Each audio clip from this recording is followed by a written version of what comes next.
Welcome to the CBS Radio Mystery Theater Archives, the only YouTube channel which has the original classic episodes of the CBS Radio Mystery Theater in order with no ads. Thank you for listening, and now, enjoy the show.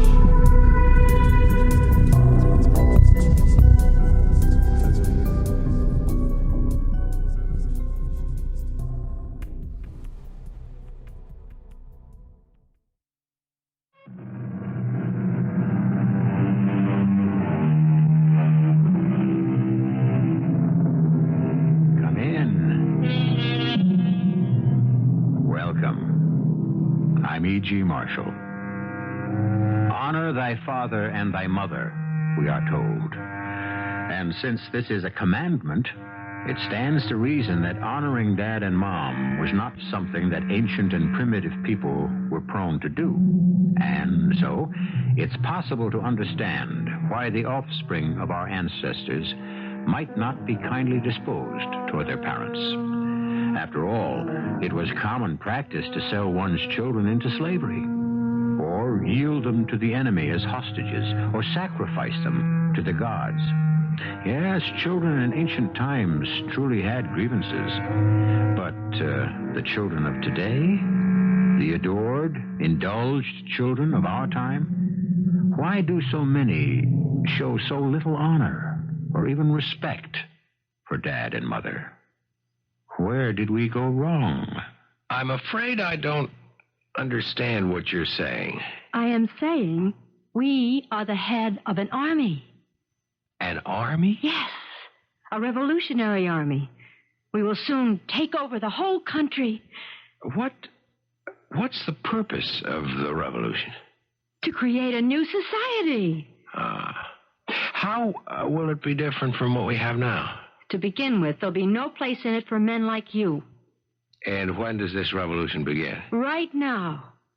And you have an historic place in it. What's that? You will be the first one to be officially executed. I'd just as soon waive that honor, if you don't mind. Stand still.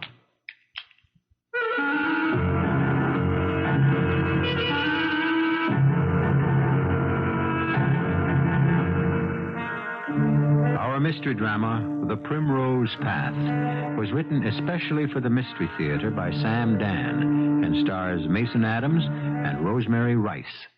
It is sponsored in part by Sign-Off, the Sinus Medicines, and Buick Motor Division. I'll be back shortly with Act One.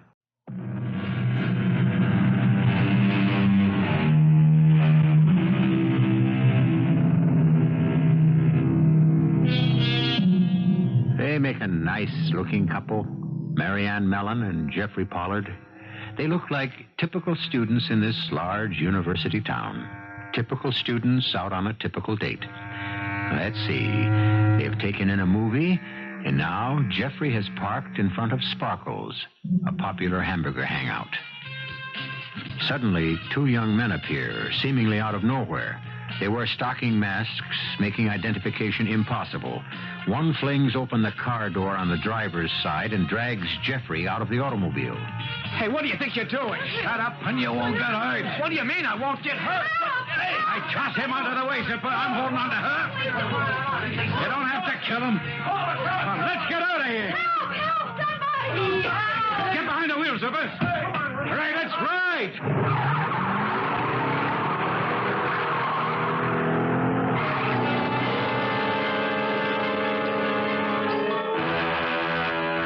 Why isn't something being done? Now, Mr. Mellon, everything is being done. There are no results. The entire city police force and the FBI has come in. Where is my daughter? Sir, you must be reasonable. Why? Why should I be reasonable, Inspector? We are doing all we can. It's not good enough. I know you're upset. You're paid to preserve law and order. I have some questions, Mr. Mellon.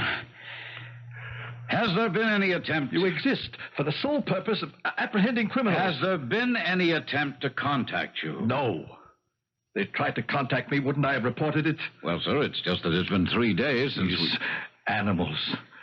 They think they can break me down. We asked for a list of all your daughter's friends. Why? You believe some of her friends may have kidnapped her? Oh, we're only trying to discover. I've already told you about her friends. Have you told us about all of them? But now see here, Inspector. Were any of them jealous? Did you have any enemies? My daughter? Kidnappings are usually planned, Mr. Mellon, and very often there's some inside connivance. Now, could one of your servants have overheard your daughter and Jeffrey Pollard make plans for the evening? But you may have traitors among your workers. I have none in mine. How would the kidnappers know they'd be parked at that hamburger joint? How would they know? Well, I ask you, Inspector, where else do young people end the evening in this town? Who would want to harm your daughter? You have a one-track mind, and it leads nowhere. My daughter is the sweetest, most generous child. So gentle, so sensitive. She's not like so many of today's depraved young people. She's not a part of this drug-crazed, whatever they call it, culture. Mr. Mellon, have you told us everything that might help? I could talk to you about that child for hours. I remember she was 8 years old. Yes, sir. Well, I don't think you'll be contacted by phone. I bought her a dog. She called him Primrose. Yes. You see, the kidnappers will expect it to be tapped. He bit people. I wanted to have him destroyed, but she said, Daddy, let's send him up to the farm. They'll have to get in touch with you to arrange for the ransom. See, she felt... As soon as you receive any communication at all, you must let us know. Is that clear, Mr. Mellon?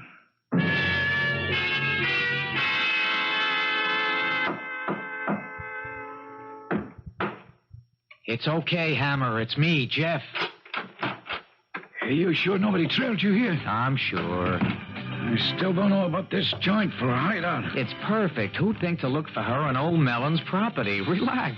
I'm not supposed to relax. I'm Army Chief of Security. This farmhouse it's been deserted for years. Nobody ever comes here. Jeffy? Yeah. Jeffy, baby. Marianne, you're... I'm okay, Jeffy, baby. Okay. Jeffy, you have to have a new name. As commanding officer general, I order you to get a new name. After all, man, you're a colonel in the blood of the People's Revolutionary Army. That's the blood of the People's Advanced Revolutionary Army, baby. Right on, Hammer. Right as rain, but you can't call me baby no more either. My name is Chris. Tell him what Chris means. Now, Marianne, we have some serious matters. Chris is a melee sword, and I took that name to demonstrate solidarity with our Pacific comrades. Hey, Charlie, you shouldn't have given us so much. His name isn't Charlie, it's Hammer. Yeah, right on. Hammer the hammer, smash away the rotten timbers that hold up this corrupt society. Oh, I want to go to sleep. Marianne. She's okay. Leave her alone. I thought we agreed to keep her off that stuff. We can't. Why do you mean we can't? It's poison for her. Look, when she's off it too long, she wants to go home. She starts crying, I want my daddy. She hates him. All this was her idea. Well, you know dames. Now, look, how about the loot? Oh, another couple of days. Why wait? To let her father think she's dead. Then, when he finds out she's still alive, he'll be so grateful he'll even enjoy making the payoff. Man, we picked right. You're just a cat to lead this army's psychological warfare.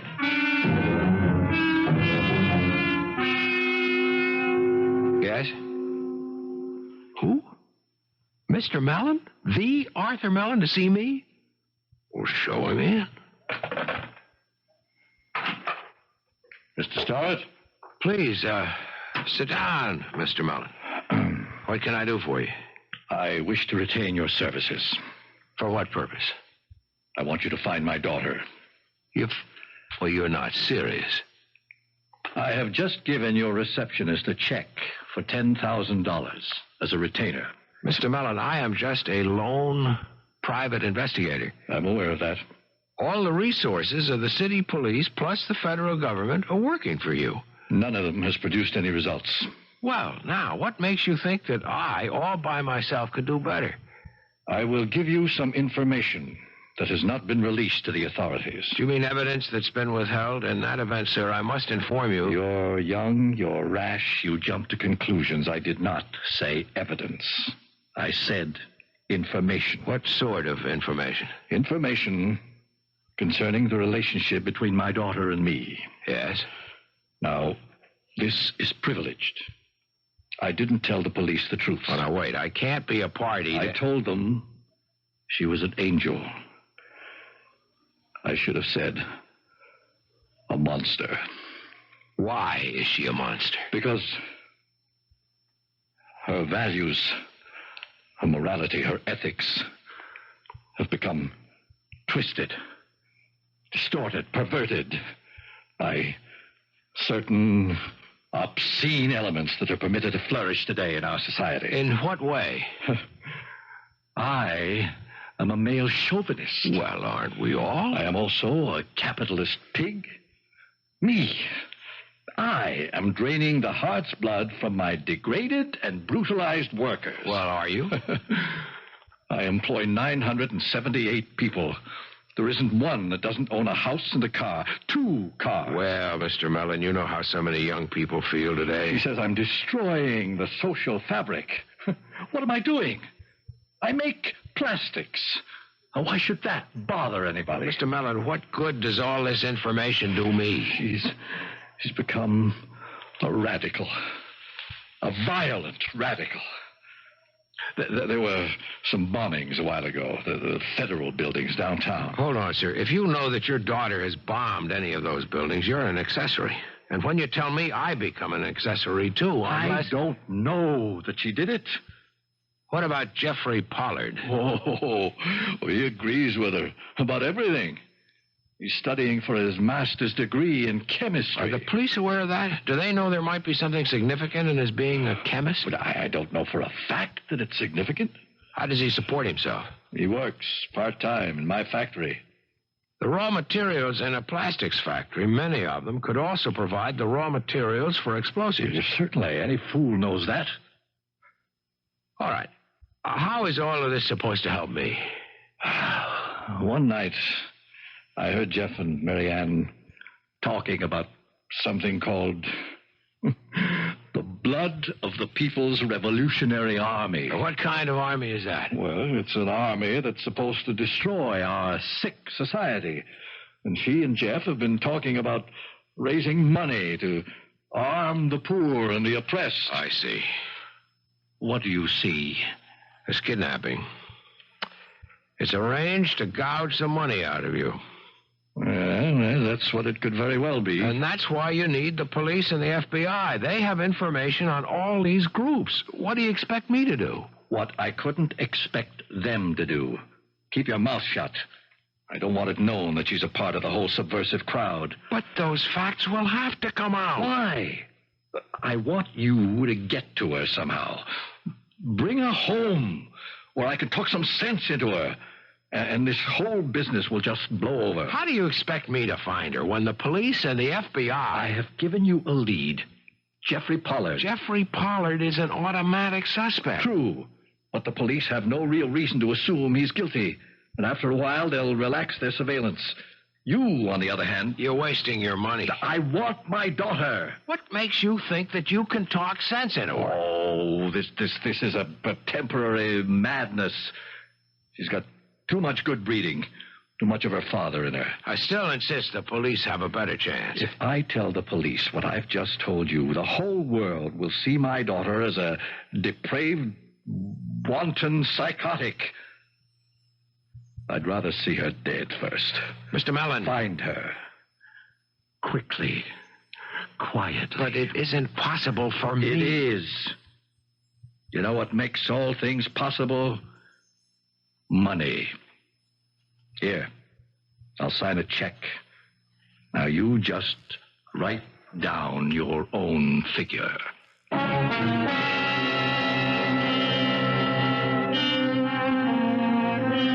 That's quite a relationship between father and daughter. One thing we know, Mr. Mellon has unlimited confidence in the power of money. Anything, anybody is for sale, provided you add enough zeros to the check.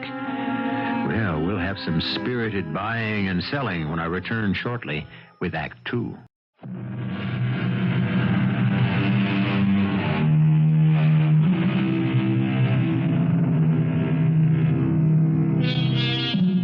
All the world's a stage, said the great poet. And obviously the statement is so true that we tend to overlook it. So many of us are so busy playing a role so much of the time that it becomes difficult to determine just what our original motivations were, or even why. On the face of it, a wealthy young girl has been kidnapped, but the face, as we have seen, is a false one. So far, most of the principal characters in this story have already been caught in one lie or another. You want to see me, Inspector Broom? Starrett, why would Arthur Mellon visit your seedy office? I admit I'm not in the high-rent district, but it's really not seedy. Just answer the question, Starrett. I'm not required to answer the question, Inspector. That's right. And neither am I required to play ball with you when you need cooperation next time. He engaged my services. Why? He isn't satisfied with yours. Who does he think you are, Sherlock Holmes? Inspector, what did you get from the eyewitnesses? A migraine headache. 2 guys appear to be young. They either were big and fat or short and thin. They were either wearing denims or slacks and jackets.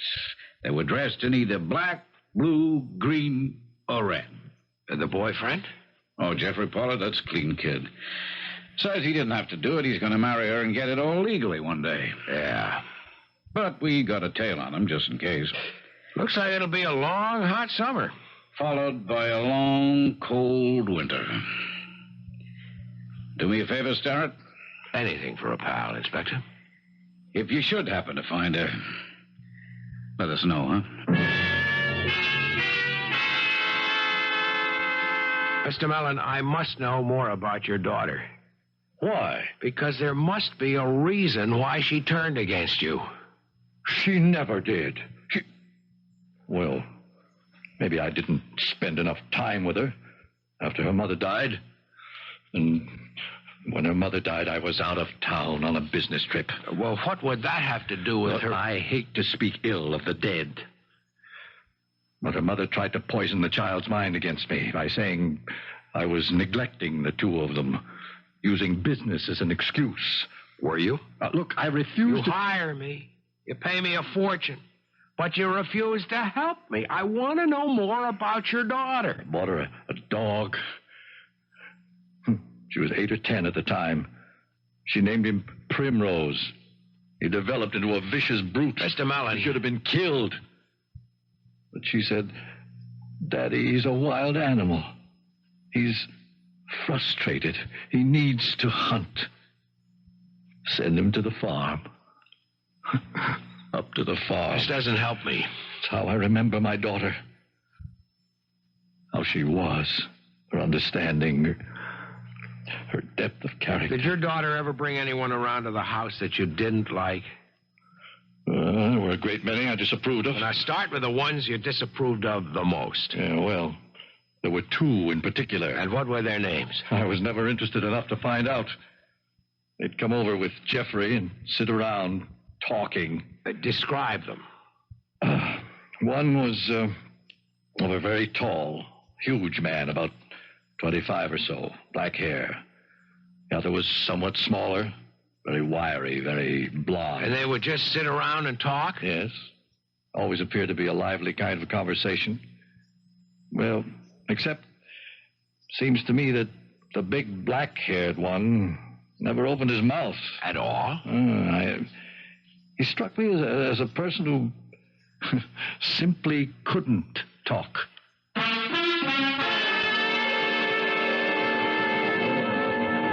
Mama. Starrett, still alive and out of jail? Barely. What on the Oh, house? I don't. Never when I'm working. Oh, what are you working on? Look, could we go where it's just a little bit quieter? Oh, step right into my parlor, said the spider. And used to be a pretty good-looking spider, but that was before your time. All right. Now tell me, what do you know about the blood of the People's Revolutionary Army? You know the rules, Sarah. No info. That's how I make sure everybody loves me. Yeah, because I love you, I want to do you a good turn. If that army ever met in your joint, you're accessory. To what? The Mellon kidnapping.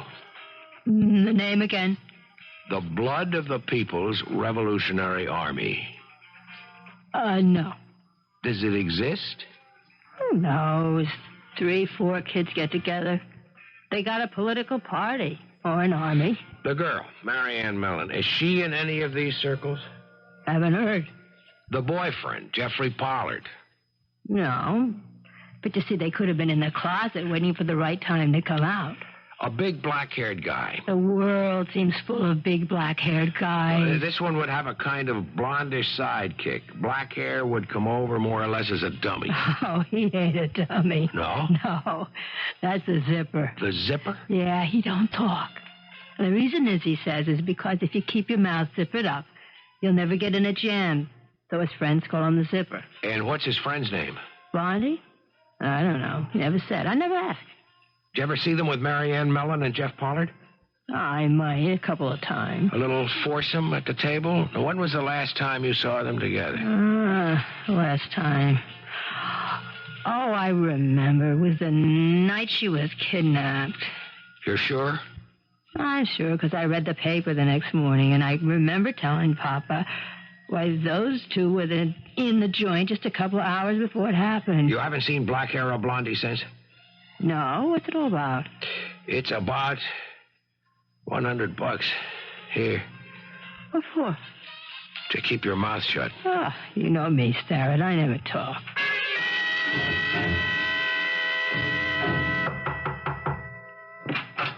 Yes? My name is Starrett. I'm a private investigator. I've already told the police everything I know. Have you? Well, please, excuse me. You have no official capacity. I have a pretty good unofficial capacity. I was retained by your prospective father-in-law. Oh, all right, come in. All I know is what I told the police. We were parked in front of Sparkles. Suddenly, the car door was flung open. A big guy dragged me out, slugged me. Then he and another fellow drove off with Marianne. And you couldn't describe them? Well, they wore stocking masks. And their clothes? Well, it all happened so fast. You just weren't able to get a good look. And besides, you were practically in a state of shock. Yes, that's exactly what I said to the police. Oh, that's an excellent story. Sharp, clear, plausible. What do you mean plausible? They were witnesses. Yes, and what they saw was some excellently staged theater. 4 actors playing their parts to perfection. Now, just a minute. You have no right to make these completely unfounded allegations. What? You're accusing me? You're accusing Marianne and me of staging this. I must say, you catch on. Get out of here. I don't care who hired you. Who is the commander-in-chief of the Blood of the People's Revolutionary Army? I don't know what you're talking about. Okay. So far, no harm has been done. Now, I know I'm on the right road, but I can't be more than just a couple of steps ahead of the cops and the FBI. And when they tumble, you're done. This is preposterous. You're telling me? Okay. You and Marianne, you probably believe you can start a People's Revolutionary Army. Why do you persist in this kind of... Zipper and Blondie. Now, these are just a couple of strong-arm hustlers. You think you'll see them after the old man coughs up the ransom, if he does? You think any of the dough will go for guns for the poor and the oppressed? It's the last you'll see of those two. You'll be left holding the big, empty sack. Or you'll be dead. Are you manufacturing this fiction to justify a fee for Mr. Mellon? Here, kid, my card. You're going to need help to get out of the jam. Call me.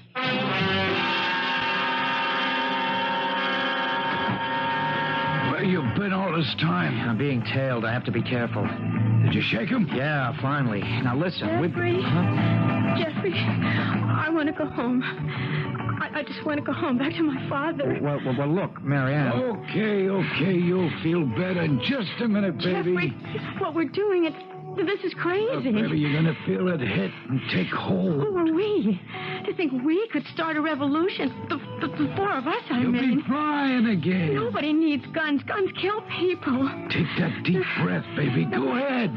You're taking off. Oh, right on. Okay. Well, everybody listen to me for a minute. Mary Ann. My name is Chris, remember? Zipper, ham up, all of you, listen. We have to call it off. Call it up. What are you talking about? Somebody's wise to us. Somebody knows it's all staged. Yeah? And he was telling me he knows all about the blood of the People's Advanced Revolutionary Army. How could anybody know that name? Only the four of us. Hey, what's all the noise and yelling about? Who is this guy? A private detective. A private detective, huh? That means he must have put it all together himself. What's his angle? He wants me to call it off. Yeah? Before it's too late. A private detective, yeah. That means he must be the only one who knows. He's the only one right now. But he says he can't be more than a couple of steps ahead of the cops and the FBI. Okay, who is this guy? Does it matter? Sure it matters. We don't want to kill the wrong pig. What do you mean, kill? That's how it is. But what? We expect to kill, don't we? Yes. He could end the movement right now, couldn't he? Well, but you... Isn't that enough reason? Still, you What, are can't... you a sometime liberal or something? No. Did you join the revolutionary movement just because you thought it was hip? Come on, man. We got to take a vote. All in favor of killing this pig now. Signify in the usual way by raising your right fist. All right, mine's up. So's the zipper. How about you, Chris? Baby, you can't break an egg in an omelet without making eggs or something like that. The blood of the People's Court of Revolutionary Justice has spoken. We killed a pig. What's his name? Start.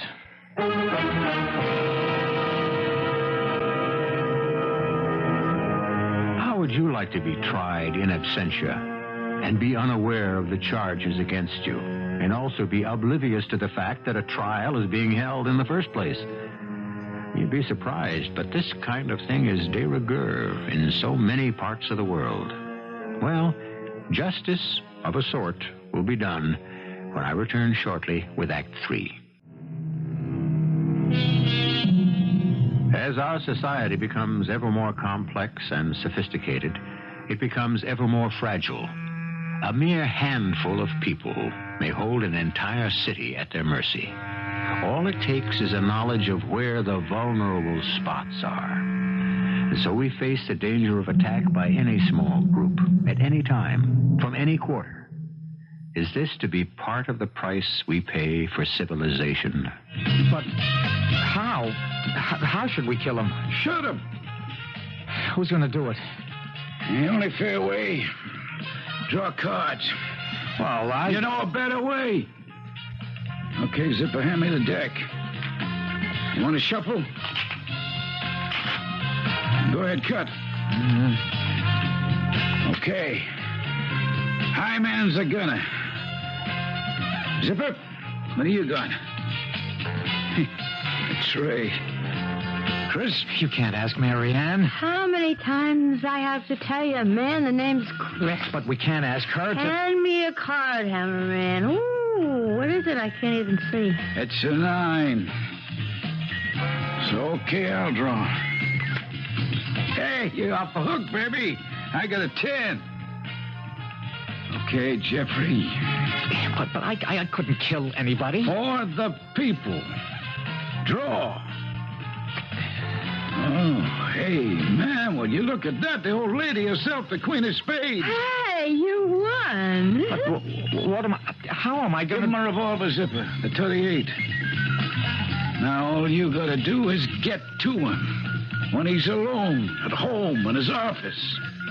You just walk up and you shoot him. Shoot him? That's right. Don't say nothing. Don't fool around. Just shoot. But I can't. Baby, you gotta do it.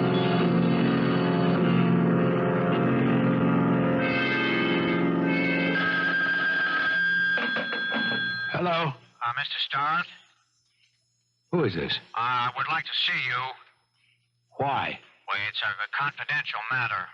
The office is closed. Well, this is important. Could you meet me there in a half an hour? I'll make it worth your while. Hello? Half hour, huh? Maybe I better be early.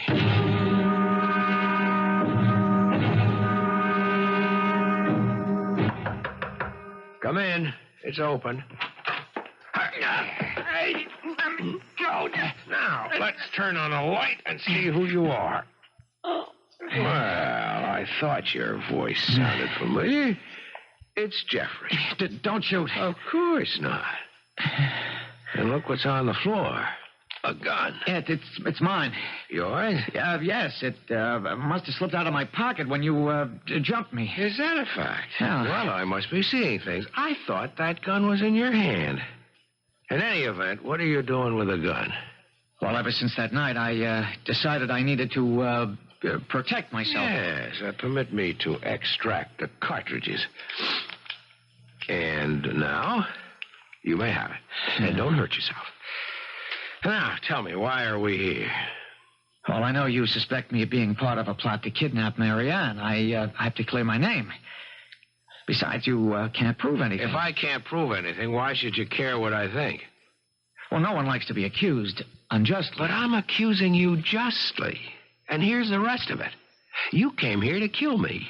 Oh, no. You're no good at this business, Zipper or Blondie. I don't know what you're talking about. You've been seen with Zipper and Blondie. At any rate, either one of them may have had a better chance. Now, why did they send you? Well, maybe they figured I'd kill you in self-defense. One mouth less to feed when the pie is sliced up, right? You have this hallucination. We're getting close to pie time, aren't we? Sooner or later, the old man will be asked to cough up how much? There's nothing I can say to you. I know the story, the whole story. But I don't have a single shred of proof, or you'd be in the cooler this minute. Now, look. Let me help you. I don't need any help. You're in over your head. You had noble, lofty motives, but now you have to play dirty, and you don't have the stomach for it. Is there any way I can convince you? No, we're past that. You have to convince yourself. The thing is all over. It's just a hustle for dough. Now, let me help you. Why do you insist I need help? Where are you holding her? I can pick her up. Nobody gets hurt. We'll even pay off Zipper and Blondie to keep their mouths shut. We can work out a heroic rescue tale for the press. You can't get a better deal. You don't know what you're talking about. Goodbye, Mr. Starr. I'll help you. I'll help you in spite of yourself. Better tell Blondie and Zipper you killed me. You're crazy.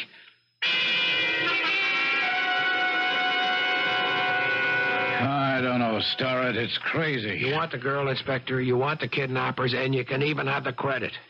But how can I give it out that you were found murdered tonight? Why not? In a day or two, you can discover you were mistaken. Why do you want anyone to think you were killed? I have one lead. I have to protect it. If his friends find out he didn't kill me, he's dead. Well, I hope you know what you're doing. Do you have any better leads? Do you have any leads at all? Yeah. All right.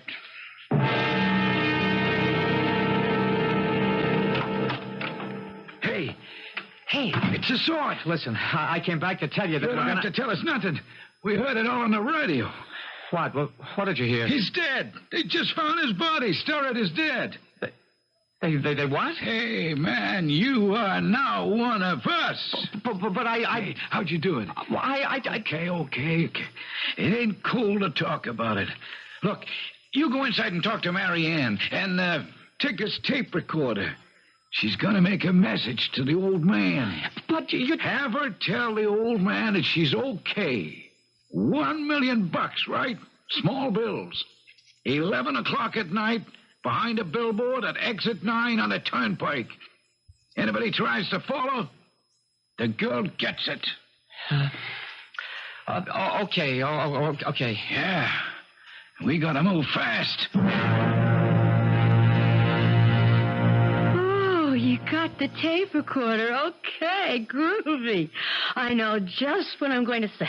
Listen, we've been betrayed. It's no good. We have to get out of here. Oh, man, we need $1 million to buy guns, arm the people. Marianne, they're out and back working on the car. Let's make a run for it. But they're our brothers, our blood brothers. Try to understand. I know you're kind of spaced out, but try to understand. It's wrong. What we're doing is wrong. And these are just hoodlums. But It doesn't matter. We won't become revolutionaries or idealists. We'll just be common criminals. No. Now, let's get out of here before it's too late. I guess it's too late right now. You see, Zipper called my attention to something. He knows all about these things. This revolver hasn't been fired. What do you think of that? Go ahead, smell it, look at it. Clean as a whistle. So, Starrett isn't dead. And the two of you're playing some kind of a game. I couldn't go through with it. What did you tell him? Nothing. And what's this about his being dead? He's a private detective. He could have lots of enemies. Someone else could have killed him. It could be a coincidence. Okay, man. You better be telling the truth. Would I lie to a blood brother? Yeah, sure. Zipper, keep a gun on him. And if the cops show up, make sure that he gets it. Okay, Chris, baby, the ransom tape. The tape? Yeah, go ahead. I'll talk into the recorder. Don't do it, Marianne. They'll only kill us both when they get the money. Talk, baby. Talk. Daddy, I feel so bad. Cut it. Look, tell him you feel great. Daddy, I feel great. I feel like I felt when Primrose was sent away. But we're not going to raise money for a revolution. Don't you see, Marianne? Zipper, he opens his mouth one more time. Plug him now. No, don't hurt Jeffrey. Please don't. Okay. And start over and talk into that thing. Oh, I have to get my head together. Daddy, I feel great. I haven't felt this good since Primrose. Since, well, these gentlemen, they're very nice and...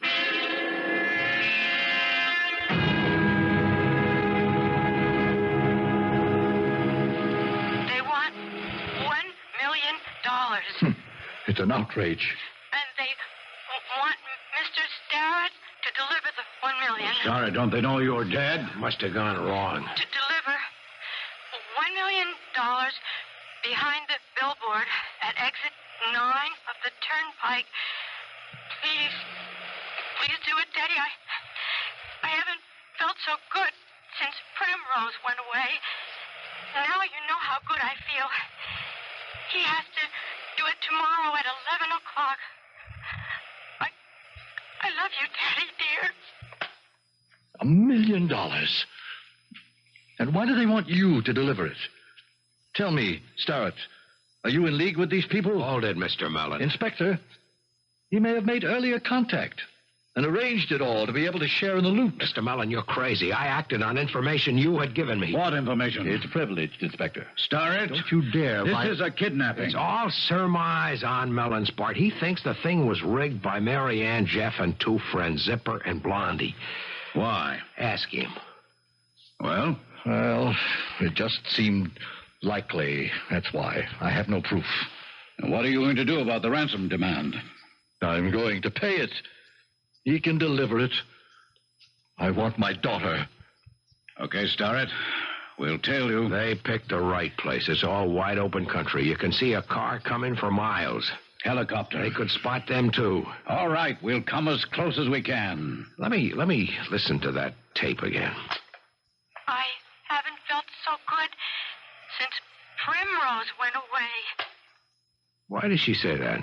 Why bring up an old dog? Well, you can hear she sounds a bit stoned. She's trying to tell us something. What? Okay. I'll stay here with our friend, Zipper, and you go for the money. And when Mr. Starrett steps out of that car, you shoot him. Why? Why do you have to kill him now? The radio news says he's dead. You don't want the radio to lie, do you?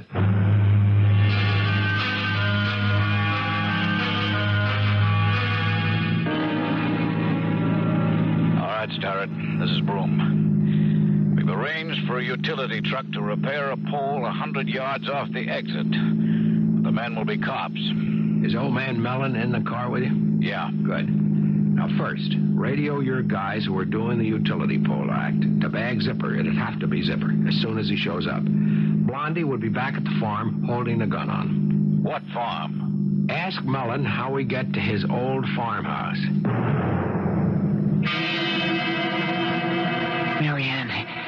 Marianne, wake up. I'm so tired. Oh, why am I so tired? Why do I want to sleep all the time? Marianne, they're going to kill us. No, they won't. They can't kill us. Nobody can kill us. My daddy is coming. He's going to save me. Your daddy. Nobody can help us. Nobody knows where we are. My daddy knows. How? How does he know? Because I told him. You told him? How? My head, it's spinning all around. Marianne, how did you tell him? Oh, the whole room is spinning. How did you tell him? Oh, I said something on the tape. Something I said. And I remember I said something. Okay, folks. Oh. I just saw the car coming across the field. That means the Zipper has the loot. And we say goodbye in more ways than one. You don't have to kill us. No hard feelings. Sure, come on in, Zipper. We have to polish these two off. That's enough out of you. Looks like the whole army's being disbanded. Daddy, I knew you'd understand. Marianne, you're all right? Daddy, I knew you'd get the message about Primrose. Primrose? Sure, he got it. He got it in a flash the minute he heard it. And he said, boys, the reason she managed to say how happy she was about Primrose is that she wanted me to remember how we sent our old dog up to the farmhouse. The old farmhouse. He said, boys, that's where she's being held. Oh, Daddy, you're wonderful. Thank you, Starrett. Thank you.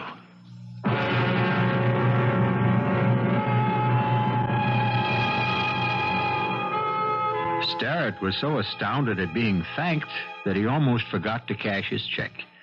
Marianne and Jeffrey were held on technical charges of attempted extortion. But since Arthur Mellon refused to prosecute, they were freed. I regret to say that Hammer and the Zipper also went free in the end, since their silence was necessary to keep the world from knowing certain facts about Marianne. But justice, as you know, is blind. Very often. I shall find my way back here in just a few moments.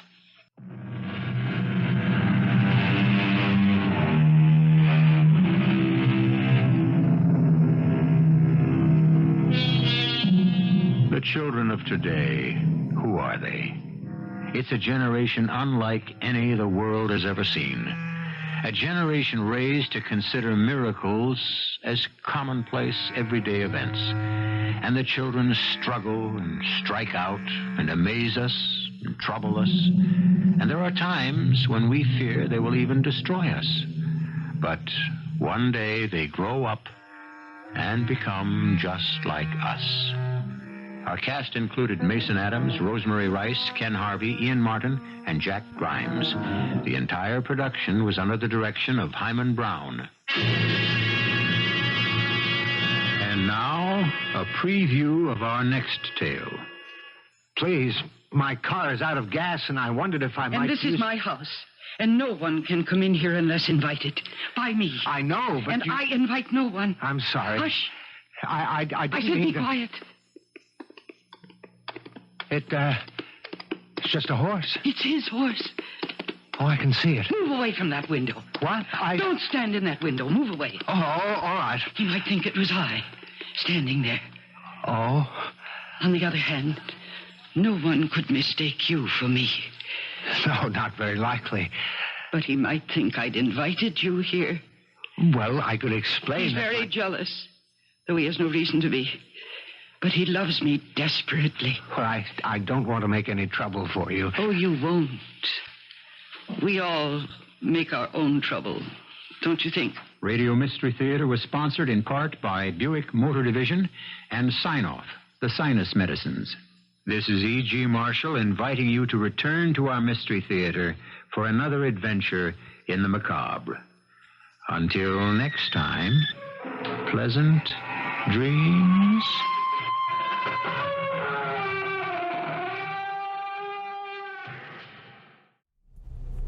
I hope you enjoyed this episode of CBS Radio